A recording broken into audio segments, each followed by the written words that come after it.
Siberia అడవుల్లో ఈ cabin లోపల జరిగిన ఒక భయంకరమైన సంఘటన గురించి విన్నాక మీరు షాక్ అవుతారు. నిజమేనా అని నమ్మలేకపోతారు.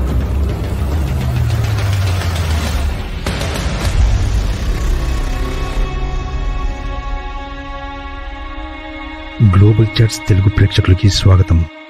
డిసెంబర్ 6, 1977 సాయంత్రం యూరి ట్రాష్ అనే వ్యక్తి ఈస్ట్ రష్యాలోని ఒక అడవిలో తన రైఫిల్తో నెమ్మదిగా ముందుకు వెళ్తుంటాడు.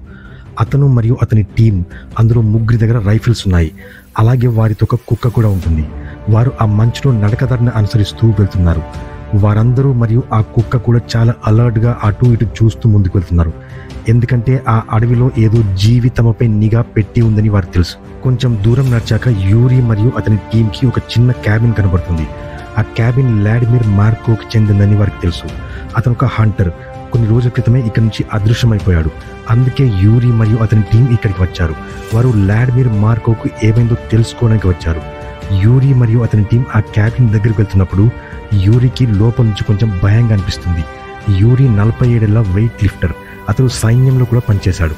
అలాగే ఒక ఎక్స్పీరియన్స్డ్ హంటర్ కూడా. మొత్తానికి అతను చాలా స్ట్రాంగ్ వ్యక్తి. కానీ అతను వ్లాడిమిర్ క్యాబిన్ దగ్గరికి వచ్చినప్పుడు అక్కడ వాతావరణం చాలా భయంకరంగా మరియు వైలెంట్గా ఉండడం స్పష్టంగా తెలుస్తుంది. అక్కడ ఫర్నిచర్ విరిగిపడి ఉంది. అక్కడ ఒక షెడ్ ముక్కలుగా విరిగిపోయి ఉంది. ఆ క్యాబిన్ చుట్టూ ప్రతి చోట రక్తపు మరకలు కనిపిస్తున్నాయి. ఆ క్యాబిన్ కొన్న మెయిన్ డోర్ పైన కూడా రక్తపు మరకలు ఉన్నాయి. అదంతా చూసి యూరి లోపలికి వెళ్ళడానికి కొద్దిగా భయపడతాడు. కానీ అతను ఆ టీంకి ఇన్ఛార్జ్ కనుక తన బాధ్యత నిర్వహిస్తూ అక్కడ వ్లాడిమిర్ ఉన్నాడో లేదో అని చూడడానికి అతను లోపలికి వెళ్లాల్సి వస్తుంది. అయితే యూరి ధైర్యం చేసుకుని మెయిన్ డోర్ దగ్గరికి వెళ్ళి తన రైఫిల్తో ఆ డోర్ని కొద్దిగా ముందుకు నెట్టి తెరవడానికి ప్రయత్నిస్తాడు. అతని సిబ్బంది కూడా అతని వెనకాలే ఉంటారు. అయితే డోర్ తెరుచుకున్న వెంటనే యూరికి లోపల ఏమీ కనపడదు. ఎందుకంటే లోపల విండోస్ లేవు కనుక చీకటిగా ఉంటుంది. కొద్దిసేపు అలాగే లోపలికి చూసినాక అతనికి అక్కడ ఏమీ లేదని అర్థమైపోతుంది. కొద్దిగా లోపలికి వెళ్ళి చూస్తే అక్కడ విరిగిన ఫర్నిచర్ మరియు ఆ గోడలపై గోర్లతో రక్కినట్టు గీతలు కనపడతాయి. కింద ఫ్లోర్ పై చూస్తే ప్రతి చోట రక్తపు మరకలు కనపడతాయి. అయితే అక్కడ వ్లాడిమిర్ లేనందున బహుశా అతను బ్రతికే ఉన్నాడేమో, ఒకవేళ బ్రతికి ఉంటే చాలా గాయపడి ఉన్నాడేమో అనుకుంటాడు. లోపల లేడు కనుక అతను బయట ఉండి ఉంటాడని బయటకు వస్తాడు. అతను బయటకు వచ్చి ఆ మంచుపై కొద్ది దూరం నడుస్తుండగా అతని వెనకాల అతని బృందం మరియు అతని డాగ్ కూడా నడుస్తూ ఉంటారు. అయితే ఒక్కసారి అక్కడ 3 సంఘటనలు జరుగుతాయి. వారితో పాటున్న ఆ డాగ్ తన చుట్టూ తన రౌండ్గా తిరుగుతూ ఒక రకమైన ఏడుపు శబ్దాన్ని చేస్తూ ఉంటుంది. అలాగే అక్కడ చెట్ల మీద ఉన్న పక్షులు ఒక్కసారిగా అన్నీ ఎగిరిపోతాయి. అలాగే చాలా భయంకరమైన పెద్ద శబ్దం అడవిలో నుంచి వినిపిస్తుంది. 5 రోజుల క్రితం డిసెంబర్ 1న ఇప్పుడు కనిపించకుండా పోయిన హంటర్ వ్లాడిమిర్ ఆ రోజు అక్కడికి హంటింగ్ కొరకు వస్తాడు. కానీ ఆ రోజు ఏమీ దొరకకపోవడంతో నిరాశ చెంది అతని 3 కుక్కలతో తన క్యాబిన్కు తిరిగి నడవడం మొదలు పెడతాడు. అది అడవి మధ్యలో ఉంటుంది. వ్లాడిమిర్ చాలా ఫ్రస్ట్రేటెడ్గా ఉంటాడు. ఎందుకంటే తన వైఫ్ నుండి తన ఫ్యామిలీ నుండి దూరంగా ఇక్కడికి హంటింగ్ చేయడానికి ఒంటరిగా వచ్చాడు. ఇక్కడ హంటింగ్ చేసి తన ఇంటికి తీసుకెళ్లాలని అతని ప్లాన్. కానీ అప్పటి వరకు అక్కడ అతనికి ఏమీ దొరకలేదు. అయితే అతను తిరిగి తన క్యాబిన్కి వస్తుండగా దారిలో రక్తపు మడుగులో ఒక చనిపోయిన అడవి పంది కనబడుతుంది. దాని శరీరం ఇంకా వేడిగా ఉండడంతో బహుశా అది ఎవరో అప్పుడే చంపి ఉండాలి అనుకుంటాడు. రైఫిల్ని పట్టుకుని చుట్టుపక్కల చూస్తాడు, ఎవరైనా అక్కడ ఉన్నారేమో అని. అక్కడ ఎవరూ కనిపించరు. అతను చనిపోయిన అడవి పంది దగ్గరికి వెళ్ళి అతని కత్తి తీసి 2 పెద్ద సైజు మాంసపు ముక్కలు కట్ చేస్తాడు. వేరే వాళ్ళు వేటాడింది అలా దొంగిలించడం మంచిది కాదని అతను తెలుసు. కానీ దాన్ని ఎవరైనా వేటాడారా లేదా ఏదైనా జంతువు చంపేసిందా అనే విషయం తెలియదు. అతను ప్రొద్దు నుంచి హంటింగ్ చేద్దామన్నా ఏదీ దొరకలేదు. కనుక అతను అలా చేయొద్దనుకున్నా కూడా ఏమీ కాదులే అని కట్ చేసిన పీస్లని తన బ్యాగ్లో వేసుకుని తన 3 కుక్కలతో సహా క్యాబిన్ వైపు నడుస్తాడు. క్యాబిన్కి చేరుకునే లోపల అక్కడ మొత్తం చీకటి పడిపోతుంది. వ్లాడిమిర్కి చీకటి అంటే భయం లేదు, కానీ అక్కడ వేటాడే జంతువులు ఉంటాయి కనుక జాగ్రత్తగా ఉండాల్సి వస్తుంది. అందుకని తొందరగా వెళ్ళి అతని షెడ్ దగ్గరికి వస్తాడు.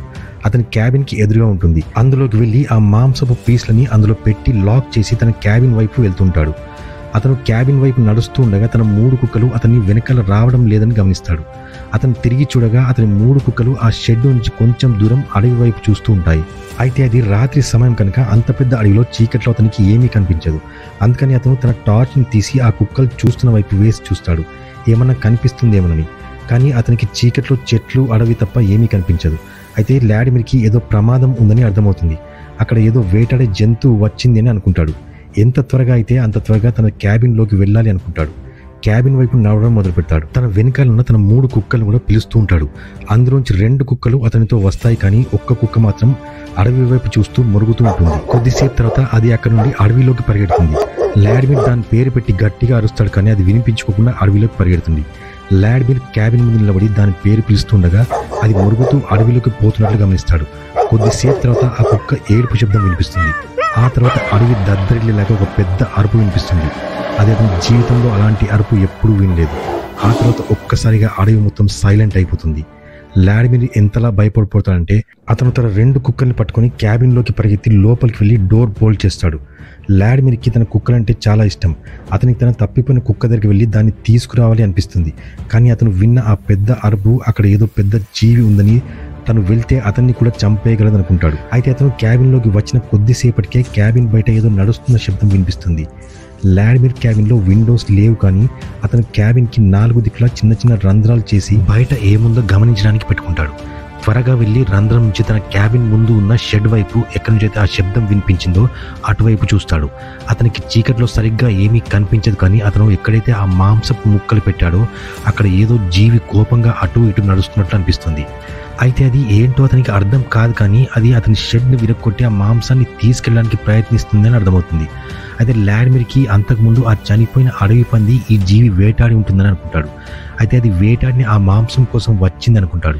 ఏదైతేనేమి దానికి ఆ మాంసం దొరికాక అక్కడ నుండి అది వెళ్ళిపోతుందే, తనకి ఇలాంటి ప్రమాదం లేదు అనుకుంటాడు. కానీ ఆ జీవి ఆ షెడ్ మొత్తం విరగొట్టి ఆ మాంసాన్ని తీసుకొని వెళ్ళిపోకుండా అక్కడే ఉండి క్యాబిన్ వైపు చూస్తూ ఉంటుంది. లాడ్మిర్ కూడా దాన్ని చూస్తూ అది వెళ్ళిపోతే బాగుండు అనుకుంటాడు. అలా కొన్ని గంటలు ఆ జీవి అక్కడ నుండి కదలకుండా తన క్యాబిన్ వైపు చూస్తూ ఉంటుంది. అయితే కొద్ది గంటల తర్వాత లాడ్మిర్ పొద్దు నుండి చాలా అలసిపోయి ఉన్నాడు కనుక తన నిద్రలోకి జారుకుంటాడు. అయితే మేలుకు వచ్చిన తర్వాత లేచి ఆ రంధ్రం నుంచి బయటికి చూస్తాడు. ఇంకా చీకటిగానే ఉంటుంది, కానీ ఆ జీవి ఏదైతే ఉందో అక్కడ లేదు అని గమనిస్తాడు. అయితే దాన్ని కన్ఫర్మ్ చేసుకోవడానికి అతను క్యాబిన్లో ఉన్న వేరే వైపు ఒక రంధ్రం నుంచి కూడా చూస్తాడు. అక్కడ కూడా ఏమీ కనిపించదు. అయితే వెనుక వైపు చూస్తాడు, అక్కడ కూడా ఏమీ కనిపించదు. అయితే వెనుక వైపు అలా అతను చూస్తుండగా ఒక్కసారిగా ఏదో జీవి అతని క్యాబిన్ గోడకి గట్టిగా గుద్దుకుంటుంది. అయితే అది ఏంటి అని ఆ రంధ్రం నుంచి మళ్ళీ చూస్తుండగా అతనికి ఒక ఎల్లో కలర్ కన్ను ఆ రంధ్రం నుంచి తనను చూస్తున్నట్టు కనిపిస్తుంది. అయితే ఆ జీవి ఏదైతే ఉందో అది ఇంకా అక్కడ నుండి వెళ్ళిపోలేదని లాడ్మిర్కి అర్థమవుతుంది. అయితే ఆ జీవి కొద్దిగా వెనక్కి వెళ్తుంది. అప్పుడు లాడ్మిర్కి దాని ముఖం కనిపిస్తుంది. లాడ్మిర్కి భయం అవుతున్నా కూడా ఆ రంధ్రంలోంచి అలాగే దాన్ని చూస్తుంటాడు. అది చాలా పెద్ద జంతువులా కనిపిస్తుంది. దాని ముఖం చాలా పెద్దగా ఉంటుంది. దాని శరీరంపై మొత్తం రక్తం ఉన్నట్టు అనిపిస్తుంది.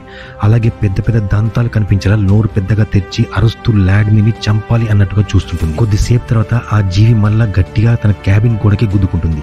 అయితే ఆ కుదుపుకి క్యాబిన్ గోడలోని కొన్ని చెక్కలు విరిగిపడతాయి. లాడ్మిర్ వెంటనే తన రైఫిల్ తీసుకుని ఆ రంధ్రం నుంచి బయటికి పెట్టి దాని వైపు ఫైర్ చేస్తాడు. అక్కడి నుండి అది వెంటనే అడవిలోకి పారిపోతుంది. రాత్రంతా అతను మెలకువగా ఉండి ఆ రంధ్రంలోంచి బయటికి చూస్తూ అది మళ్ళీ వస్తుందా లేదా అని గమనిస్తుంటాడు. కొద్ది గంటల తర్వాత సూర్యోదయం అవుతుంది. అయితే అతను మళ్ళీ అన్ని వైపులా చూస్తాడు. అది ఎక్కడ కనిపించదు. అయితే నేను సేఫ్ అని అనుకుంటాడు. ఇక బయటికి వెళ్ళి చూడొచ్చు అని తలుపు తెరిచి తన కుక్కలతో బయటికి వెళ్ళి అటు ఇటు చూస్తాడు. అది ఎక్కడా కనిపించదు. ఎంతైనా మంచిదని తన రైఫిల్ని గాల్లోకి ఫైర్ చేస్తాడు. ఆ తర్వాత అది ఎక్కడా లేదని కన్ఫర్మ్ చేసుకున్నాక ముందుకు నడుస్తుంటాడు. అక్కడ తనకి పెద్ద పెద్ద పంజా గుర్తులు కనిపిస్తాయి. అది ఆ జంతువుకు సంబంధించిందని అర్థమవుతుంది. ఆ పంజా గుర్తు చూసి అప్పుడు అతనికి అర్థమవుతుంది అది ఏ జంతువు అని. అదొక సైబీరియన్ టైగర్. అది కూడా అతిపెద్ద సైబీరియన్ టైగర్. దాని పంజా గుర్తులు అతని క్యాబిన్ చుట్టూ కొన్నిసార్లు తిరిగినట్టు కనిపిస్తుంది. అంటే లాడ్మిర్ పడుకున్నా కూడా ఆ టైగర్ అక్కడే ఉండి వీరు బయటకి ఎప్పుడు వస్తారని వెయిట్ చూస్తూ వాళ్ళను అటాక్ చేయడానికి క్యాబిన్ చుట్టూ తిరుగుతూ ఉంది. దానికి వీరు క్యాబిన్లోనే ఉన్నారని తెలిసి ఆ రంధ్రంలోంచి లోపలి చూసింది. అప్పుడు లాడ్మిర్కి ఈ టైగర్ వల్ల ఏదో డేంజర్ ఉంది అని అర్థమవుతుంది. ఈ సైబీరియన్ టైగర్స్ మామూలుగా మనుషుల మీద దాడి చేయవు, కానీ నిన్న రాత్రి లాడ్మిర్ దాని వేటాడిన జంతు మాంసాన్ని తీసుకొచ్చాడు కనుక ఆ టైగర్ అతని మీద పగ పట్టింది అని అనుకుంటాడు. అలా ఆలోచన రాగానే లాడ్మిర్లో భయం మొదలవుతుంది. లాడ్మిర్ ఎవరి సహాయమైనా తీసుకోవాలనుకుంటాడు. అక్కడ నుండి కొద్ది దూరంలో ఒక చిన్న ఊరు ఉంటుంది. అతనికి తెలిసిన వ్యక్తి అక్కడ ఉంటాడు కనుక అక్కడికి వెళ్ళి అతని సహాయం తీసుకోవాలనుకుంటాడు. అది అక్కడ నుండి 6 కిలోమీటర్ల దూరంలో ఉంది. తను 2 కుక్కల్ని తీసుకుని ఆ ఊరికి పరిగెత్తడం మొదలు పెడతాడు. అక్కడికి వెళ్ళి అతని ఇంటి డోర్ను నాక్ చేస్తాడు. అతనికి తెలిసిన ఆ వ్యక్తి బయటకు వస్తాడు. అతని పేరు ఇవాన్. అతను డోర్ తెరవగానే లాడ్మిర్ తొందరగా లోపలికి వెళ్ళి డోర్ క్లోజ్ చేసి అతనికి ఒక విషయం చెప్పాలి అంటాడు. లాడ్మిర్ అలా చేయడంతో అతను లాడ్మిర్ వైపు వింతగా చూస్తాడు. లాడ్మిర్ జరిగిన కథ అంతా అతనితో చెప్తాడు. ఆపై తన 3వ కుక్కని వెతకడానికి నాతో వస్తావా అని సహాయం కోరుతాడు. అది వినగానే ఇవాన్ వెనకడుగు వేసి నిన్ను ఆ సైబీరియన్ టైగర్ మార్క్ చేసుకుంది. ఎంతైనా మంచిది, ఆ టైగర్ నుంచి ఎంత దూరం వెళ్ళగలుగుతావో అంత దూరం వెళ్ళిపో. ఎందుకంటే ఆ సైబీరియన్ టైగర్ ఇక ఆగదు, ఎలాగైనా నిన్ను అంతం చేసే వరకు విడవదు అంటాడు. అది వినగానే వ్లాడిమిర్ చాలా నిరాశ చెంది అక్కడ నుండి బయటికి వెళ్ళిపోతాడు. తన 2 కుక్కలతో బయటకు నడుస్తూ ఉండగా ఒక్కసారిగా అందులోంచి ఒక కుక్క ఆ అడవి వైపు గుర్రమంటూ ఉరకడం మొదలు పెడుతుంది. వ్లాడిమిర్కి దాన్ని పట్టుకునే సమయం కూడా దొరకదు. అంతలోపే ఆ కుక్క కూడా అడవిలోకి పరిగెడుతూ వెళ్ళిపోతుంది. వ్లాడిమిర్ దాన్ని వెనకాలి వెళ్ళాలనుకున్నా వెళ్ళలేకపోతాడు. ఎందుకంటే ఆ సమీపంలో ఎక్కడో సైబీరియన్ టైగర్ ఉండి ఉంటుంది అనుకుంటాడు. కానీ తనకి ఇష్టమైన తన కుక్క అలా వదిలి వెళ్ళడం అతనికి చాలా బాధను కలిగిస్తుంది. దాన్ని పిలవడానికి ట్రై చేస్తాడు కానీ అది వెనక్కి రాదు. ఆ తర్వాత వ్లాడిమిర్ ఆ ఊర్లో ఉన్న ఇంకా కొందరిని సహాయం కోవడానికి వెళ్తాడు. కానీ అందరూ నిరాకరిస్తాడు. అందరూ చెప్పేది ఒకే ఆన్సర్, నిన్ను ఆ టైగర్ మార్క్ చేసుకుంది, మేము నీతో వస్తే మాకు కూడా డేంజర్ అవుతుంది అంటారు. ఇక చీకటి పడే సమయం అవుతుంది కనుక వ్లాడిమిర్ మరియు అతని మిగిలిన ఒక్క కుక్కను పట్టుకుని తన క్యాబిన్ వైపు వెళ్ళడం మొదలు పెడతాడు. అతని క్యాబిన్ వరకు చేరుకునే లోపు అక్కడ మొత్తం చీకటైపోతుంది. వ్లాడిమిర్ తన క్యాబిన్ బయట చెల్లా చెదురుగా పడి ఉన్న కొన్ని వస్తువులను చూస్తాడు. అలాగే తన తేనెటీగల బాక్స్లు కూడా వేరే వైపు పడిపోవడం చూస్తాడు. అతను ఇక్కడ నుండి వెళ్లే ముందు అంతా బాగానే ఉంది, కానీ ఇదంతా చేసింది ఆ సైబీరియన్ టైగర్ అని అనుకుంటాడు. అది ఇక్కడ ఎక్కడో ఉండాలి అనుకుంటాడు. తన క్యాబిన్లోకి తొందరగా వెళ్ళి సేఫ్ అయిపోవాలని అనుకుంటాడు. అయితే త్వరగా అతని డాగ్ని తీసుకుని క్యాబిన్ డోర్ దాకా చేరుకుంటాడు. డోర్ ఓపెన్ చేద్దాము అనుకునే లోపు లోపల నుండి అతని తప్పిపోయిన కుక్క ఏడుస్తున్న శబ్దం వినిపిస్తుంది. అయితే అతను ఏమీ ఆలోచించకుండా డోర్ తెరిచి చూస్తాడు. అక్కడ అతని కుక్క చాలా గాయాలతో మూలుగుతూ పడి ఉంటుంది. దాన్ని చూసి వ్లాడిమిర్ చాలా సంతోషపడతాడు. దాని దగ్గరికి వెళ్దాము అనే లోపు ఆ టైగర్ అక్కడికి వచ్చేస్తుంది. అయితే ఆ టైగర్ ఆ కుక్కని చంపకుండా వ్లాడిమిర్ కోసం దాన్ని అక్కడ ఉంచి వెయిట్ చేస్తుంది అని అక్కడ వారంటారు. 4 రోజుల తర్వాత అతని వెతకడానికి ఆ సర్చ్ పార్టీ అక్కడికి వస్తుంది. వ్లాడిమిర్ క్యాబిన్లోకి వెళ్ళి చూడగా అక్కడ ఫర్నిచర్ అంతా విరిగిపోయి మొత్తం రక్తపు మరకలు కనిపిస్తాయి. అతను అక్కడ కనిపించకపోవడంతో వారు బయటికి వస్తారు. అప్పుడే వారి డాగ్ అక్కడ చుట్టూ తిరుగుతూ మురుగుతూ ఉంటుంది. అప్పుడే చెట్లపైన ఉన్న ఆ పక్షులన్నీ ఒక్కసారిగా ఎగిరిపోతాయి. అడవి లోపల నుంచి ఒక పెద్ద భీకరమైన శబ్దం వినిపిస్తుంది. అది ఆ సైబీరియన్ టైగర్ గాండ్రించే శబ్దం. లక్కీగా యూరి ఒక ఇన్స్పెక్షన్ టైగర్ యూనిట్ మెంబర్ కనుక అతనికి టైగర్ అటాక్ నుంచి ఎలా తప్పించుకోవాలో వాటిని ఎలా పట్టుకోవాలో తెలుసు కనుక ఆ శబ్దం వచ్చిన వైపు వెళ్ళడం మొదలు పెడతాడు. కానీ వారు ఆ శబ్దం వైపు వెళ్తుండగా ఆ టైగర్ వారి నుండి ఇంకా దూరం వెళ్ళిపోతున్నట్టు శబ్దం వినిపిస్తుంది. కొద్ది దూరం వెళ్ళాక వారికి దారిలో కొన్ని చిరిగిపోయిన బట్టలు కనిపిస్తాయి. వారు కొంచెం దూరం నడుచుకుంటూ వెళ్ళగా వారికి ఒక దగ్గర వ్లాడిమిర్ బాడీ కనిపిస్తుంది. ఇంకా కొద్ది దూరంలో అతని తల కనిపిస్తుంది. దీంతో వారికి అర్థమైంది ఏంటంటే ఆ సైబీరియన్ టైగర్ తన టెరిటరీలోకి వ్లాడిమిర్ వచ్చాడని, తను వేటాడిన జంతువుని ఎత్తికెళ్లాడని కోపంతో అతని వేటాడి చంపేస్తుంది. అయితే యూరి మరియు అతని టీం టైగర్ని వేటాడి దాన్ని షూట్ చేసి చంపేస్తారు. వీడియో కనుక నచ్చినట్లయితే లైక్ అండ్ షేర్ చేయండి. అలాగే మెక్సికోలోని ఈ రిసార్ట్లో ఒక భయంకరమైన సంఘటన జరిగింది. చాలా ఇంట్రెస్టింగ్ వీడియో. ఇది చూడాలంటే ఇప్పుడే ఇక్కడ క్లిక్ చేసి చూడండి. ఇలాంటి ఎన్నో ఆసక్తికరమైన వీడియోస్ కోసం మా గ్లోబల్ చర్చ్ తెలుగు ఛానల్ని సబ్స్క్రైబ్ చేసుకోండి. మళ్ళీ ఒక అద్భుతమైన వీడియోతో మీ ముందుంటాను. అంతవరకు సెలవు. నమస్కారం. Thanks for watching.